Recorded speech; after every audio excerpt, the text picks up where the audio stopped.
6:30. It's time for the Administrative Services Committee meeting for August 5th, 2019 to begin. Please call the roll. Councilor Cordino. Here. Councilor DeMasi. Here. Councilor Hill. He's excused. Councilor Tesorero. Here. Councilor Wilmot. Here. Can I have a motion to approve the minutes of the July 15th, 2015 committee meeting? Councilor Tesorero, Councilor DeMasi. Councilor Cordino. Yes. Councilor DeMasi. Yes. Councilor Tesorero. Yes. Councilor Wilmot. Yes. Is there any old business to attend to? Seeing none. By the way, we are skipping and going right to item number 13, if anybody's trying to follow along. Item number 13 is the Office of Community Development requests approval for a proposal for funding through the Lake Ontario Resiliency and Economic Development Initiative for the proposed Wrights Landing Marina revitalization project. Mr. Mayor? Thank you. As you know, Governor Cuomo in New York State put forth a $300 million pool of funding called the Resiliency and Economic Development Initiative. This is to combat the high water and flooding associated with Lake Ontario and Plan 2014. And in the governor's remarks when he announced the funding, he put an emphasis on not only rebuilding and repairing the damage that was done because of the high water since 2017, but do so in a way where the waterfront's better than it has ever been before, and work some economic development initiatives into your application. So we sat down and looked at what we think is the perfect balance to repair some of the damage that was done, but also submit a competitive grant application by pivoting off of the governor's comments and adding some economic development initiatives as well. So that's really how we approached this grant application. At the same time, we still have the $7 million in repair money from FEMA that we're waiting to be dispersed in 4 separate disbursements. So we strategically drafted this application around the FEMA funding, so we're not spending 2 different pots of money on the same fix. And then again, a lot of what's in this plan is economic development because we do already have that FEMA allocation. So we're kind of in a very good position to put forth a comprehensive plan and be competitive. So what we did is looked at the marina and tried to focus in on things that we thought could get people, both boaters and people from land, to our marina. And the first thing we did is looked at any property or an area in the marina that's totally underutilized. And I'll go by priority, Area 1, Area 2, Area 3. We divided our application up into really 3 different chapters, really 4 different chapters. First chapter being the damage that was done and repairing it, but then broke our application into 3 different chapters. Chapter 1 is focusing on the International Pier. Right now, the International Pier, it's not even really paved. It's gravel and dusty and not so nice. It has 1 building out there, which is the Oswego Yacht Club that we rent.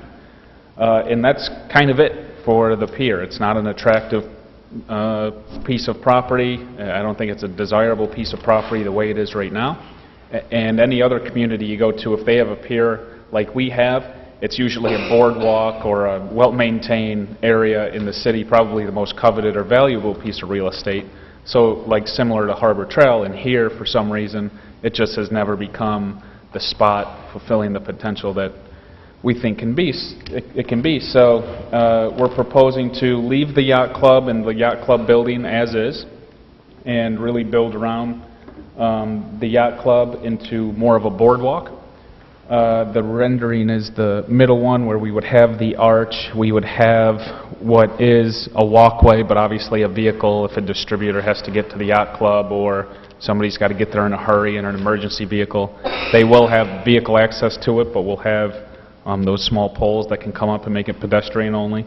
We'll do a bunch of landscaping around the perimeter. We'll have an actual boardwalk with a railing.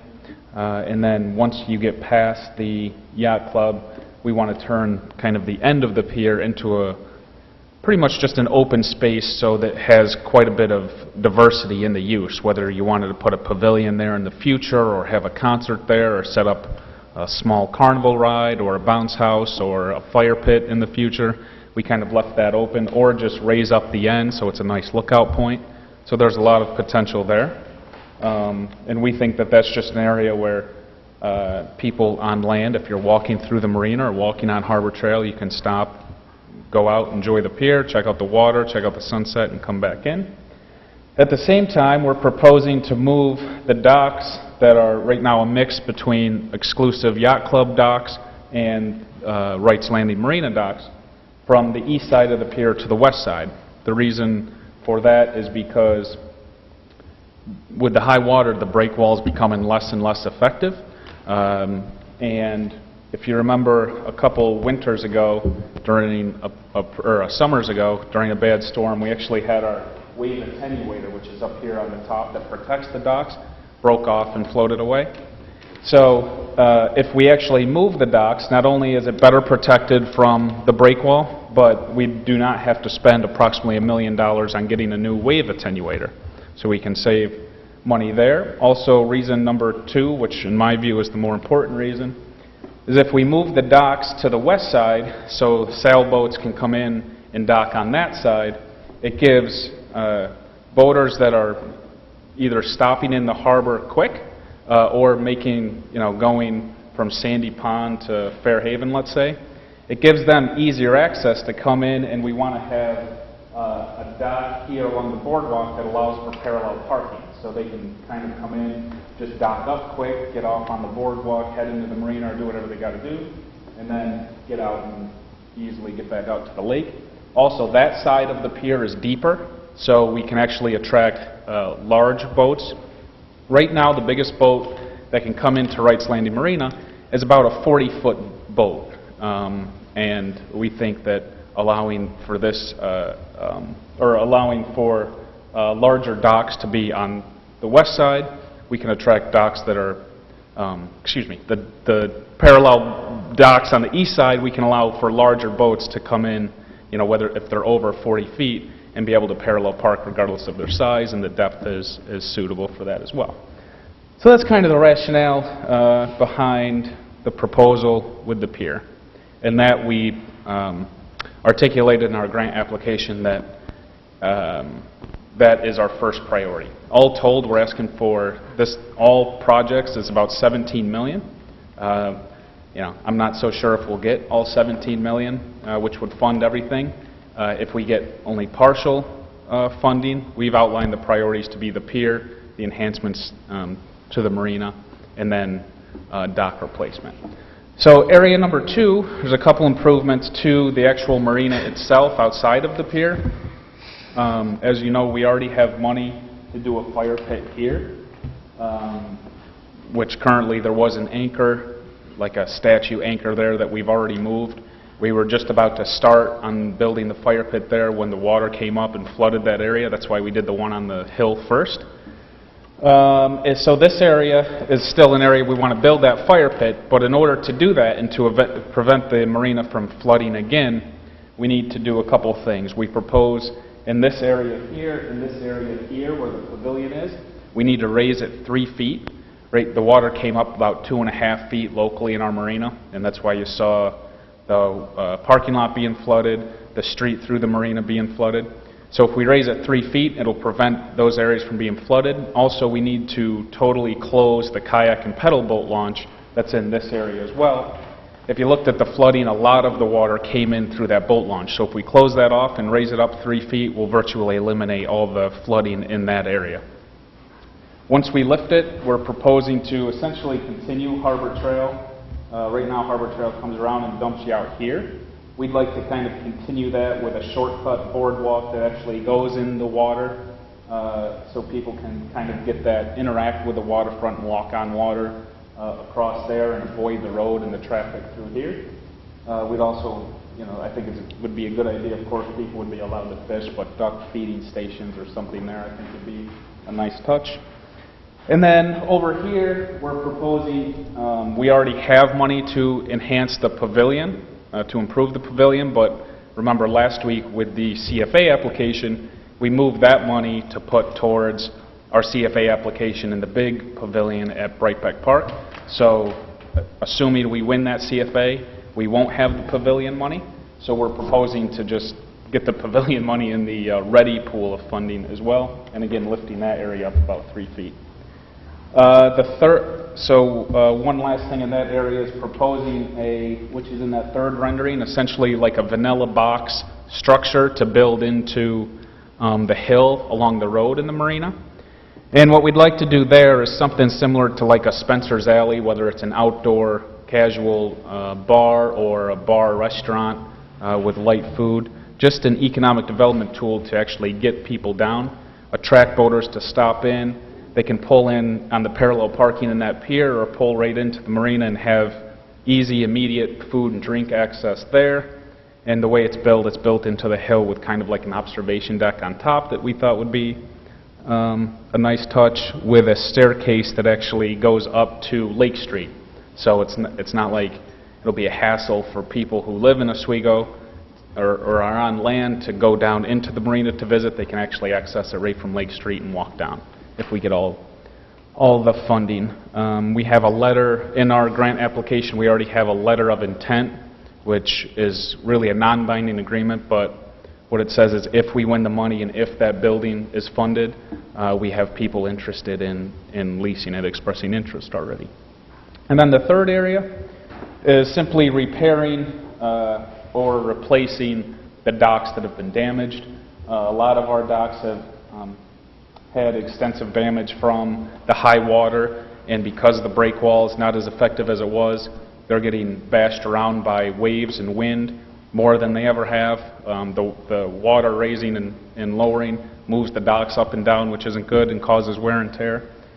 So we put a value on some of the repair work for some of the docks. We included that in the application, and then we also asked for new dock fingers to totally replace, because these ones are so bad they really need to be replaced, so totally replace the ones that are here now, move them here brand new, and then put a new one here. And if we, with this new one here, the reason is because then we will not be, we'll be neutral for the amount of docks that exist now versus under this plan. So we will not have any less slips. We'll have the exact same amount. And that's generally it. Now, in this grant application, there is a match, a 15% match required. So our application is $17 million. That would require about a $2.5 million match from the city if we were to win everything. So in the resolution, we're asking you to commit to that 15% match, whatever that is. Again, I don't see us winning $17 million, although that'd be nice. So the match will be less, assuming we win less. Any questions? Any questions from the council at this point? From the public? Any questions from the public? I've gotten a lot of positive phone calls. People are really excited by the plans and the photographs that went out. Great, thank you. One quick question. Didn't we purchase a new dock for the International Marina when we had that issue 2 years ago? Yep. Are we throwing that one away? No, that one we just bought? That's included. We would essentially move it to one of the docks here. When I say it's included, it's not included in a quote to replace it, but we took it into account when drafting the plan. Because it's only 2 years old. Yeah, it's new, so. All right, great. Any other comments, questions for the mayor? Yes. Well, I did have one question that came up. On the boardwalk dock that runs down the length of the east side, would that be available for visiting boats for regattas and things like that? Yeah, really it would be available kind of a first come, first serve, in easy access. If you're cutting through the lake and either have to stop in Oswego quick for something, Right. pull there, or if you want to pull up and enjoy the boardwalk and stay a little while, that'd be the place too. My guess is, if there's an overnight stay, we'd have to talk about that policy, and it'd probably be driven on demand, I would think. If it happens, when it first is ready to go, we would probably just leave it free for people to use and see how that goes, and if demand's really high, then have to talk about a policy down the road. All right. Any other? Yes, Councilor Tesorio. Mayor,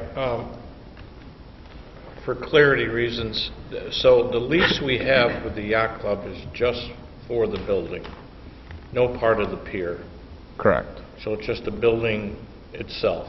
Correct. So there's no assigned parking or... I can't remember offhand if there's assigned parking, but, I mean, I don't think we allow, I mean, I don't think the parking on the pier is not exclusively for the yacht club. It's a, you know, the whole pier is Anybody public. can pull out there and... Yep. All right. Yep. Thank you very And, much. I mean, that's, I suppose that's the one hardship that the yacht club could cite. You know, we're not touching the building. We're not adding another building out there, which is kind of what I wanted to do, but I didn't want to disrupt too much. The one hardship's going to be parking. You know, right now you can totally line that marina with cars, and or that pier with cars, and it, you know, it's pretty consistent with everything else we've done in the city. If we center the whole city around parking, then, you know, like, we can have a city loaded with blacktop and cars, or we can, you know, have nice things, and that's not parking spots. So we did leave, because it is somewhat of a long walk from the parking lot to the pier, we did try to build in about a dozen or so parking spots here before we actually start the boardwalk. So, you know, if you know, if people have trouble, it's not that far of a walk, and if they're dropping something off, they can either pull up or park in one of those closer spots or something. Councilor McBurney? Thank Well, you. it's just traditionally, there are no dedicated slips for the yacht club. Those are all rented out equally. And the parking for the yacht club has been on the west side of the pier, and the parking slips on the east side of the pier were reserved. You got one with each slip. So, I mean, I agree.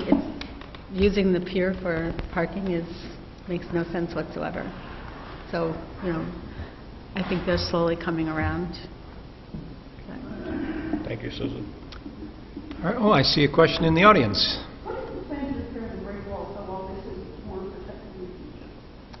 Well, actually, I forgot, that reminds me, I forgot one major piece. Really, the most expensive part of the whole plan is doing sheet piling all around this pier. So right now, if you look at the pier, it's totally, these sidewalks where they are now are buckling, and it's undermining the integrity of the pier. So we have to sheet pile all the way around to prevent that water from getting under and wearing the structure away. And all of this will mitigate damage that's caused by what's now, in my opinion, an ineffective break wall. So the break wall, currently, it's owned by the federal government. The Army Corps of Engineers is responsible for maintenance, so it's really out of our control. They're repairing a 600-foot span right now. That's really all I know. I don't know the rest of the repair schedule, if there is one. So, That's Schumer's office. yeah, federal government. Do you have a timeline on the break wall repair, the 600? Yeah, the one that's current now should be done by the end of this season. Yeah. Okay, anybody else want to talk about this one? I don't see anybody else. Can I have a motion? Councilor DeMasi, Councilor Tesorerio. Counselor Cordino. Yes. Counselor DeMasi. Yes. Counselor Tesorero. Yes. Counselor Wilmot. Yes. Okay, now we're going to go back to the beginning, and we're going to, we've got items 1 and 2 have been pulled, so we're going to start again with item number 3. Kevin Caracoli, City Attorney, requests authorization for the mayor to enter into an Energy Services Program Master Cost Recovery Agreement with the Power Authority of the State of New York, or PASNY as they say. That's right. Mr. Caracoli. Mr. Chairman, thank you. On behalf of the mayor, the representatives of Power Authority, PASNY, offer a service to municipalities whereby they will come in and do various energy cost-saving analysis for the community in an effort to manage those costs more efficiently. And so this is what was provided, and I realize it was a 42-page document, very dry, but that was a master cost recovery agreement. And what that simply says in that 42 pages is that the PASNY will enter into an agreement with the City of Oswego, and then identify, working with the city, various areas where we could potentially save energy costs. And then if that area is identified as something to pursue, then a separate agreement would be entered into, and that's where the dollars and cents come into play. So you're not committing anything financially here today if you authorize entering into this agreement. As these projects are identified, then there will be a much more detailed cost-benefit analysis for you all to determine whether or not this makes sense or not. But in meeting with the representative, and I've met, both the mayor and I have met with this representative, there are clearly areas where the city could save money. And something as simple as changing out regular bulbs to LED, okay, but on a much grander scale.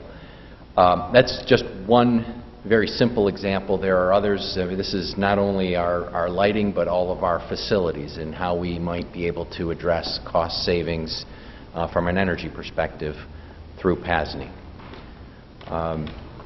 So that's in a nutshell what that 42-page agreement represents. As I said, and I want to emphasize, as we identify specific projects, that would have to come back to this council for further approval. So you're not committing financially anything other than entering into this agreement with PASNY to begin the process of identifying various projects. All right, thank you. Any questions from the council on this proposal? Councilor Tesorerio. So our biggest supplier is National Grid. Yeah. Are they in alliance with this, or no, or? To be candid, I don't believe it's an alliance issue. Is it a competition issue? I don't know. I mean, this is the Power Authority of the State of New York that authorizes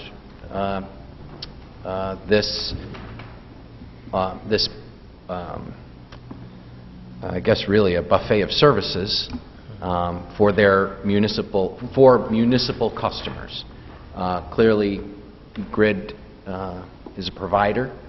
Whether this spawns competition, I guess it remains to be seen. Okay.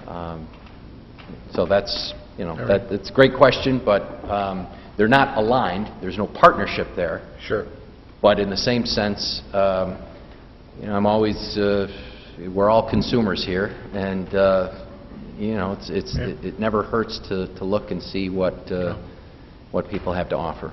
Understand. Thank you, Councilor. You're welcome. So the bottom line is, they'll do the study, do the analysis, and it doesn't cost us a penny.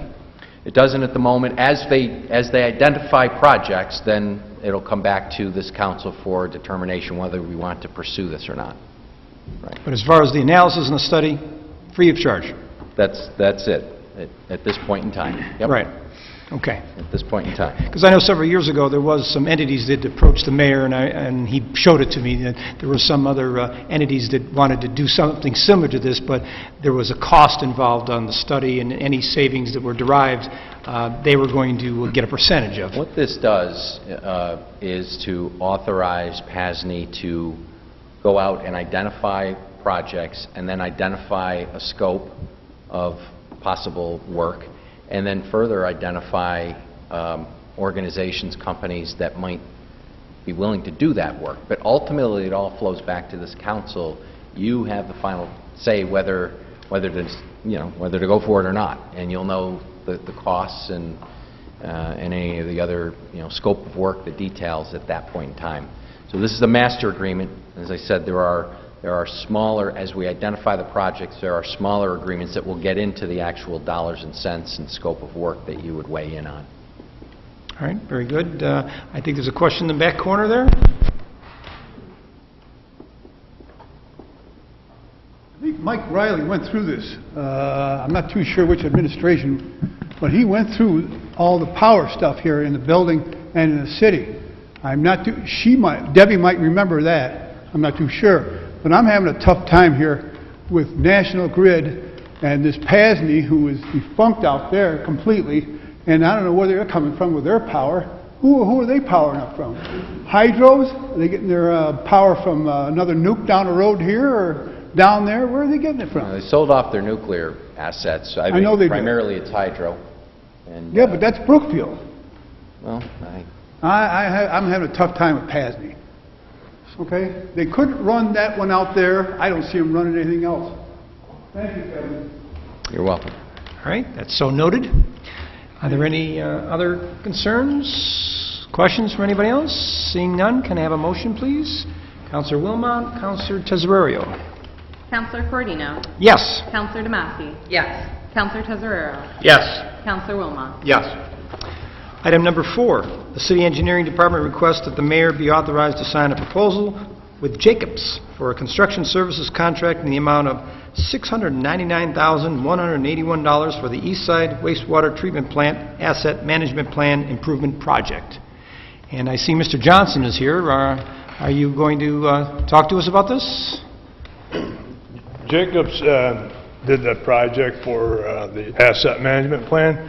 They started at CH2M, they changed their name along the way. So they put together the project that is below here for items 5, 6, 7, 8, and 9. So the resolution 4 is to put them in the plant for construction inspection. And for the continuity, you really do want the engineering firm that did the design work to do the inspection work. And that's what this is. So this has all come out of consent order to the east side, including the asset management plan. And as you know, that plan itemized in terms of priority where you should spend your money first. And this is the first project to come out of that order. Okay, so all the other items below this, 5, 6, 7, 8, and 9, are bid prices. This project went to bid, and so these are the actual bid prices, and we'll be looking to move that forward to stay on track with the consent order. Not to be combined with the consent decree. This is a separate order on the east side. All right. So it's not part of the consent decree, but how do we pay for this? And that's probably not a fair question to you. Maybe it's Mrs. Coates. Yeah, this is going to EFC for the funding. Okay. You know, it's a same long-term bond type of arrangement that you're doing with the consent decree, and you know, so there will be more projects to follow. There's a laundry list of upgrades and modifications to the east side plant, and so within the next couple of years, you can expect to see another contract get developed for the east side plant. All right. I see we have a question from Councilor Tesorerio. Bob, this is a tremendous amount of money.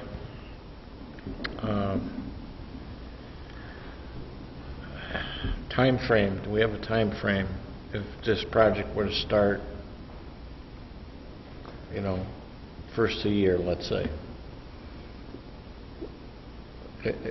I mean, these are bid prices, so they're accepted bid prices.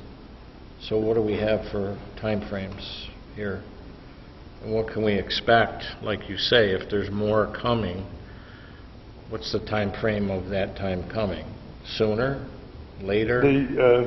The asset management plan, Counselor, looks at every item inside the plant and attach a value to that item in terms of function and age. And if there's a pump, for instance, that has a 5-year life expectancy, it's going in. You know, for it to be swapped out every 5 years. So it all depends on the asset itself. There were hundreds of assets in the plant, and they break them all down by system. The electric works over there, the HVAC, and the SCADA works were determined to be a high priority. There are other parts of this project that include like a new roof. Okay, the roof is leaking all over. So there are certain things here that won't come back for a long, long time. All right, the electric works should be good for 40 years. You know, so what's coming next? Ken might have a better handle on that than I do, but it's a living document, and just like your 5-year capital project plan, there will be times when something that's on that list gets dropped down because something else moved up quicker. So to answer your question, you will always be held responsible to maintain this plant and the West Side plant as well, and the sewer works. And if it costs money, it will be funded ultimately through the enterprise fund. All right. Well, thank you, I appreciate that. You know, to piggyback to what Councilor Tezzarari was talking about, I remember attending the asset management plan meeting a couple years ago, and correct me if I'm wrong, the whole idea behind the consent decree and what happened to the city several years ago was brought up that we weren't doing a good job in years past of identifying and planning for these parts of plants, whether it's water treatment or wastewater, that need to be replaced, because eventually, as you just described, parts wear out and need to be replaced. So this is part of an ongoing, as you called it, living document that we have to continually look at it, fund it, replace it, because it's always going to be a need there. Yes, Councilor, and we're not the only outfit that has been given down this type of consent. It's a look that they've taken over, and they're applying it to every community. You know, the DEC and the EPA want every community to be self-sufficient and fund their wastewater projects, and you know, so you see it in the Syracuse newspaper sometimes. They're, you know, Baldwinsville, Phoenix. Everybody's actually being tasked to do similar things, depending on what they have in their system now. Okay, thank you. Oh, I see Mr. Rudrick has something to chime in with. Yeah, absolutely. I just wanted to remind the council that the city has applied for the Water Infrastructure Improvement Act grant program funding over the last couple of years to help battle the consent decree and consent order. I mean, working with the mayor, working with Bob Johnson, working with Ken, my office has been able to secure well over $20 million of funding towards all of the projects. And plus, being a low-income community, we're actually able to capitalize on 0% bond financing through the hardship application. So there's a lot of things happening as part of trying to battle the consent decree and consent order. And the state has been fortunate to provide us with funding opportunities each round over the last couple of years to help reduce the overall cost to the municipalities. So I just wanted to remind you that we have that opportunity. We've been taking advantage of that. Actually, last year we awarded over $500,000 towards that east side wastewater project. So just to let you know. Well, keep up the good work. Thank you. Anybody else have any concerns, questions, comments? Seeing none, can I have a motion, please? Councilor Wilmot, Councilor DeMassey. Councilor Cordino? Yes. Councilor DeMassey? Yes. Councilor Tezzarara? Yes. Councilor Wilmot? Yes. Item number 5, the City Engineering Department requests approval of a bid submitted by Scribe Electric Incorporated in the amount of $403,217 for the SCADA Improvements Project. And Ken, would you like to speak on this one? Sure, Bob said I'll take the technical aspects. So this particular part of it is actually for the west side. So there's a little bit of west side in this. This is to upgrade the SCADA at the west side facility, which is failing pretty much on a daily basis.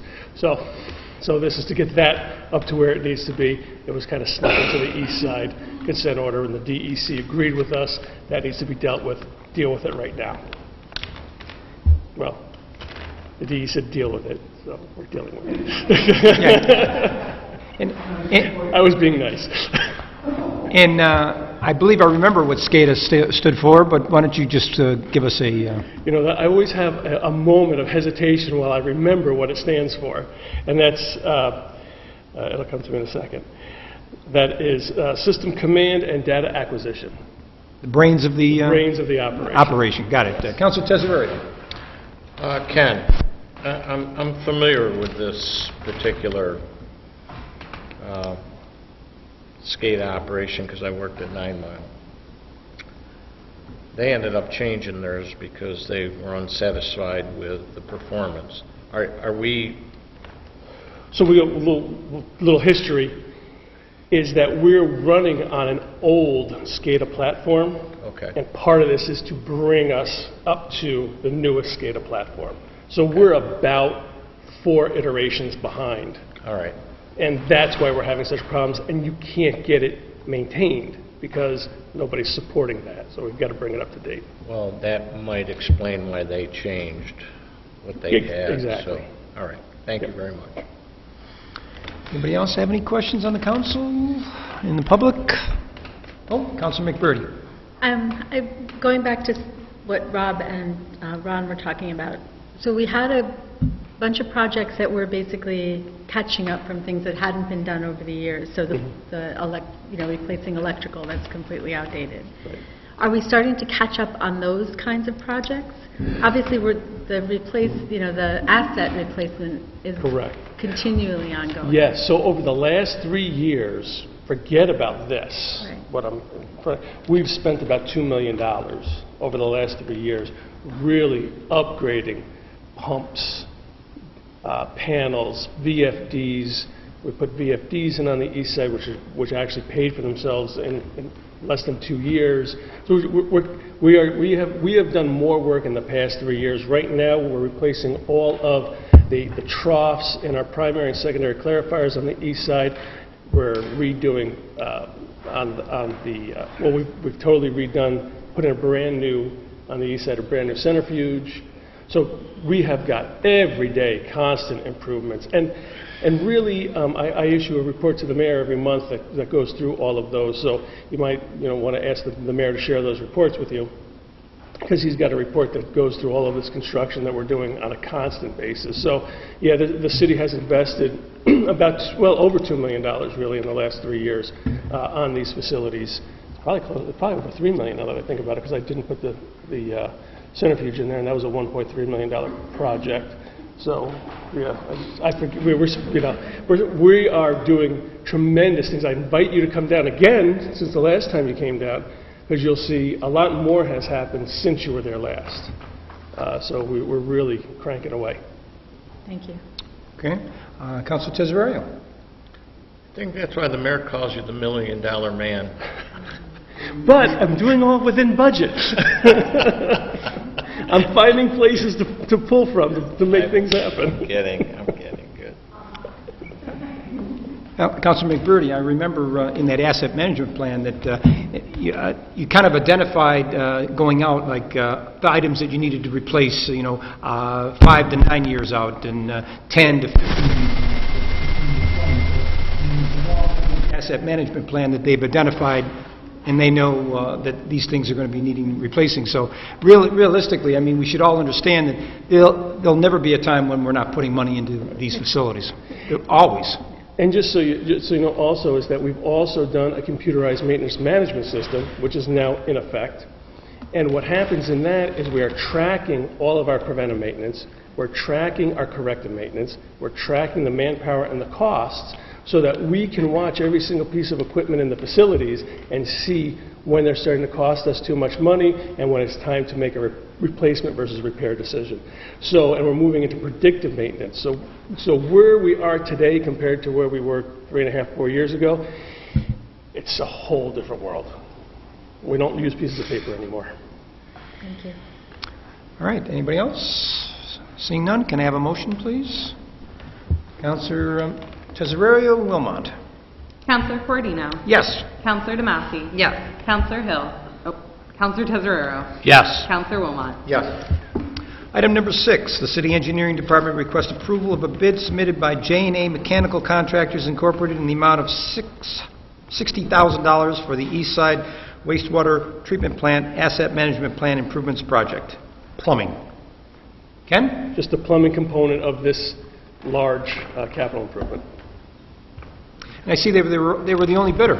They were the only bidder.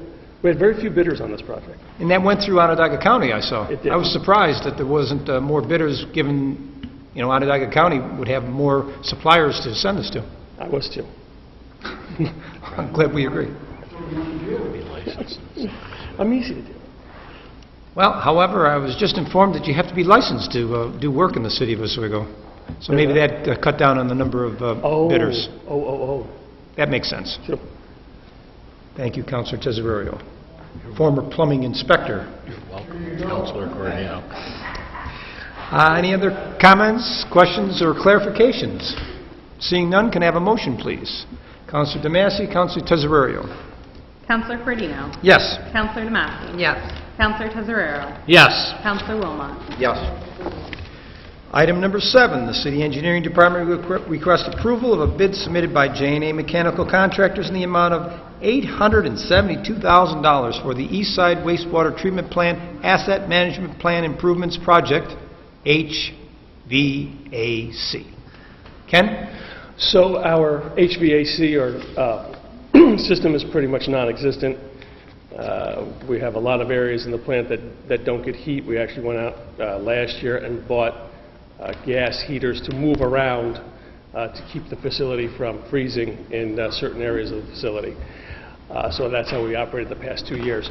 So what this does is makes it so that we don't freeze pipes and we don't freeze sludge as we're processing it and those types of things, and also creates a much greater, our air mix ratio and the amount of air that we move through the facility is almost non-existent, and you're supposed to be moving, for health and safety, a lot more air through the facility. So this brings us up to specs and takes care of those areas that in the past we had to move gas heaters around in order for them not to freeze, so they won't freeze anymore. All right. Any questions for Ken? Comments? Yeah, Councilor Tesorerio. Ken, the original design, I mean, this building was designed to operate probably pretty much the same way it's operating now, correct? Or No. No, differently? Original design, it had incinerators, so they didn't need heating. The incinerators just heated the spaces. Okay, That's why. I wanted that clarified. Yeah. Thank you very much. So the heating has become a concern because now you don't have the incineration to create the heat, Exactly. and now you need some more heat. Exactly. So it was never designed in. Right. You didn't need it. And I've been down there, and you do need to move some air. Mm-hmm. You do. Yes. Yes. So, okay, thank you. All right. Anybody else have any concerns about this issue? See none, can I have a motion, please? Councilor Wilmot, Councilor DeMasi. Councilor Cordino? Yes. Councilor DeMasi? Yes. Councilor Tesoreiro? Yes. Councilor Wilmot? Yes. Item number 8, the City Engineering Department requests approval of a bid submitted by Patricia Electric Incorporated in the amount of $3,457,310 for the East Side Wastewater Treatment Plant Asset Management Plan Improvements Project, electrical. Ken? This is pretty much the lion's share of what we're doing down there, and that is replacing all of the old electrical motor controls and all of the, we actually have, when you open those boxes, you'll see that the insulation is fraying and coming off of the copper wire. Dangerous conditions for employees, for equipment, fire, etc. So that really is the major part of this whole project, is we're bringing in a lot of new wiring, new higher efficiency motor control units, VFDs, all types of things that are going to increase our efficiency. And also, as Bob said, for the next 40 years now, this is taken care of. Thank you. Just for clarification purposes, there was one bidder from Onondaga County, and it was Patricia Electric for the $3.457 million. Is that because there's Yeah, there is. License requirements. No, there is, but they're licensed. Okay, I guess that answers that question. Anybody else have any concerns on this one? Seeing none, can I have a motion, please? Councilor Tesorerio, Councilor DeMasi. Councilor Cordino? Yes. Councilor DeMasi? Yes. Councilor Tesoreiro? Yes. Councilor Wilmot? Yes. Item number 9, the City Engineering Department requests approval of a bid submitted by John R. Dudley Construction Incorporated in the amount of $1,970,370 for the East Side Wastewater Treatment Plant Asset Management Plan Improvements Project, general construction. Ken? This is basically the general site work that has to be done in order to make all this happen. We actually have to put a new building in to put all of the new structures in, and then decommission a lot of the others, and then put up some new walls for, we're taking what's currently a break space and lunch, and we're putting equipment in there, so we're going to have to then tear stuff out and make another one. So all the GC stuff is happening here through Dudley. And They were the only bidder. were they the only bidder again? They were. I see that. We do have other construction companies. I don't think that was an issue as far as licensing goes. I think other construction companies didn't bid it because it's a small portion of the overall project. Councilor Tesorerio? Well, $2 million is not small.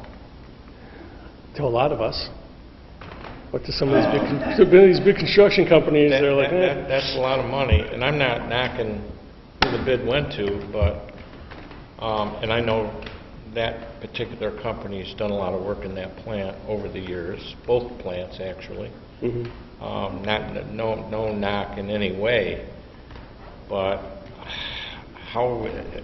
I guess I'd have to ask, how we're advertising this till we get, responsible. Well, it went through Oneida County, or Onondaga County, sorry, and I did field calls from about 4 or 5 GCs, expressing interest, and a couple of them I've worked with in the past and have worked here in the city, and they're good GCs, but for some reason, I guess they decided to pass it up. Oh, I think they're a very responsible construction company. I'm not saying that. I'm just saying, when you see one bidder, you kind of question, Yeah. what are we doing there? How's it going? I thought we had 3 others that were going to bid.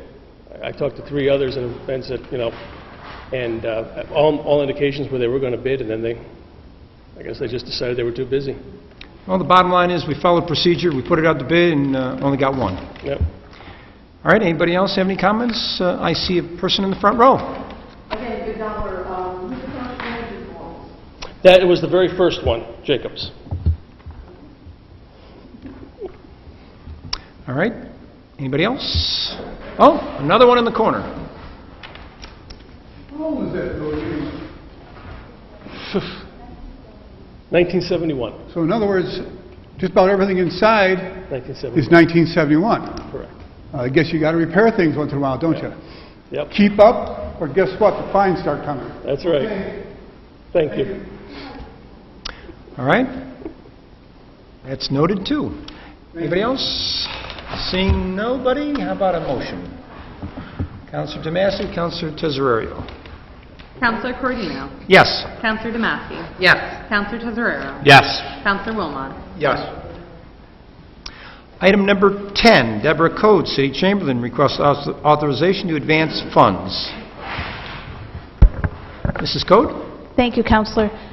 When the original resolution was done to accept the bids for CHIPS, the line that allows me to advance funds to pay for that while we're waiting for reimbursement for CHIPS was inadvertently omitted. So it's just a wording issue, just to tighten things up. All right, very good. Any questions, comments? Can I have a motion, please? Councilor Wilmot, Councilor Tesorerio. Councilor Cordino? Yes. Councilor Tomasi? Yes. Councilor Tesoreiro? Yes. Councilor Wilmot? Yes. Item number 11, Deborah Code, City Chamberlain, requests authorization to transfer funds as required by Resolution 295 for the ambulance lease. Mrs. Code? Resolution 295 authorized the lease, but no funding. Once again, we need to tighten that one up. All right? I guess we were assuming somebody was just going to drop us some money. Yeah, minor detail. We'll correct that one as well. Any concerns, comments, questions? A motion, please. Councilor Tomasi, Councilor Wilmot. Councilor Cordino? Yes. Councilor Tomasi? Yes. Councilor Tesoreiro? Yes. Counselor Wilmot. Yes. Item number 12, the Office of Community Development requests authorization to hold a second public hearing in regards to the Community Development Block Grants on August 26, 2019 at 7 p.m. Mr. Rudzik? Thank you. If you recall, the office won a $400,000 grant in 2014 for the first-time homebuyer program through the Office of Community Renewal, through the Community Development Block Grant Program, which is a federally administered program that the state handles and budget out to the municipality. So we were successful in winning that grant at the state level. And so the CDBG is a federal program. It has certain specific requirements, and the state recently did a monitoring review, and back in 2014, make note, prior to my arrival, noted that we never held a second public hearing to talk about the performance of the grant and those kind of things.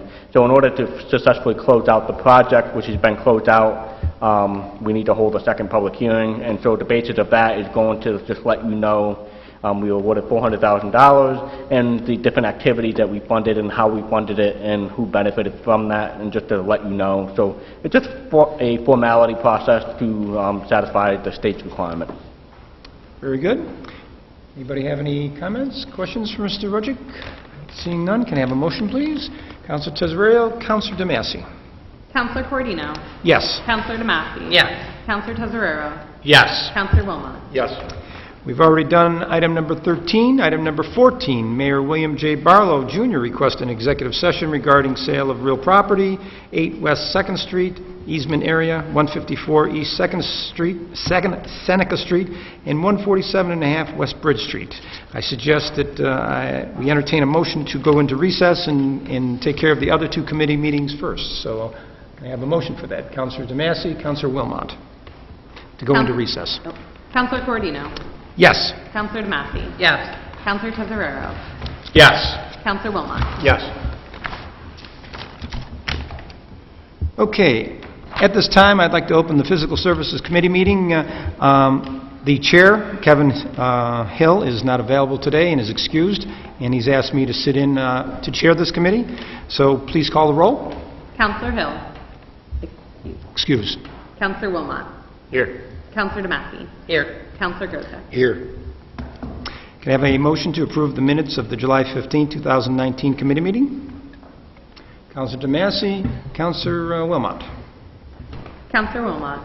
Yes. Counselor DeMassey. Yes. Counselor Grota. Yes. Is there any old business to attend to? Seeing none. Moving along to new business. Item number 1 under authorization.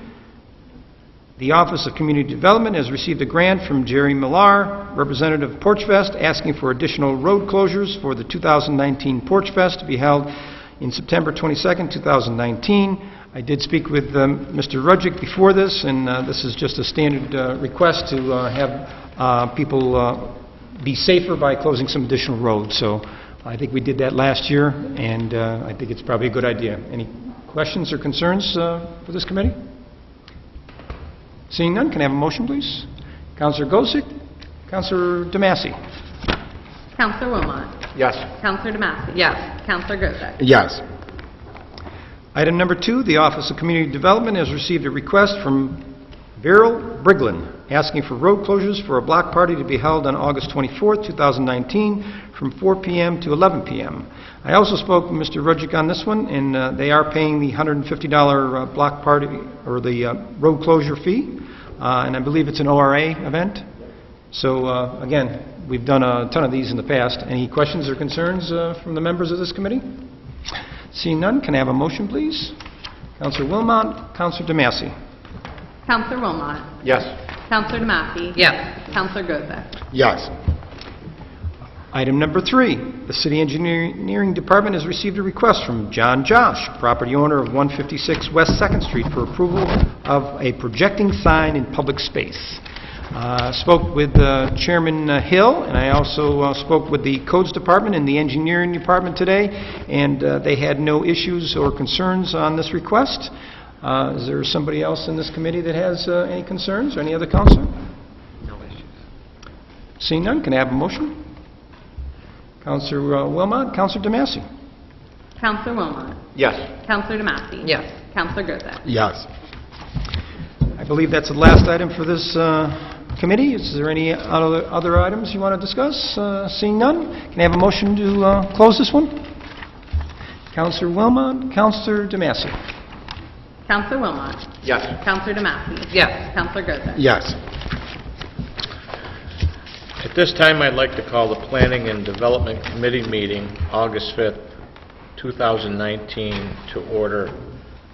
Could you please call the roll? Counselor Tezzararo? Here. Counselor Cordino? Here. Counselor McBroody? Here. Can I get a motion to approve the minutes of the July 15th, 2019 committee meeting? Counselor Cordino, Counselor McBroody. Counselor Tezzararo? Yes. Counselor Cordino? Yes. Counselor McBroody? Yes. Is there any old business to come before this committee? I see none. I'll go to communication. We have one item. The City Engineering Department requests authorization to circulate copies of the Environmental Assessment Form, EAF, to all involved agencies, notifying them of the Common Council's intent to act as lead agency for the proposed project and requiring a response to such notification with 30 days of mailing of the EAF. Mr. Johnson, you could explain a little bit more about this, maybe? Well, excuse me. This is the general way that we move the project, is to get the lead agency established. Since they published the agenda, there's been a slight change, which is why you've got a hard copy in front of you. And some of the supporting documentation that went along with this resolution, including the environmental assessment form, will be updated prior to the council meeting next Monday. The overall cost, which this is not a funding resolution, but the overall cost will come down a little bit. And it's just a change that has occurred in the planning. Thank you very much. Any questions? Comments? Can I get a motion? Counselor Cordino, Counselor McBroody. Counselor Tezzararo? Yes. Counselor Cordino? Yes. Counselor McBroody? Yes. I just want to be reassured everybody's got a hard copy Yep. of that. Okay, good. Any other business come before this committee? I see none. Can I get a motion to adjourn? Counselor Cordino, Counselor McBroody. Counselor Tezzararo? Yes. Counselor Cordino? Yes. Counselor McBroody? Yes. Okay, at this time, I'd like to reconvene the Administrative Services Committee meeting and come out of recess. Can I have a motion to come out of recess and go into executive session? Counselor Wilmot, Counselor DeMassey. Counselor Cordino? Yes. Counselor DeMassey? Yes. Counselor Tezzararo? Yes. Counselor Wilmot? Yes.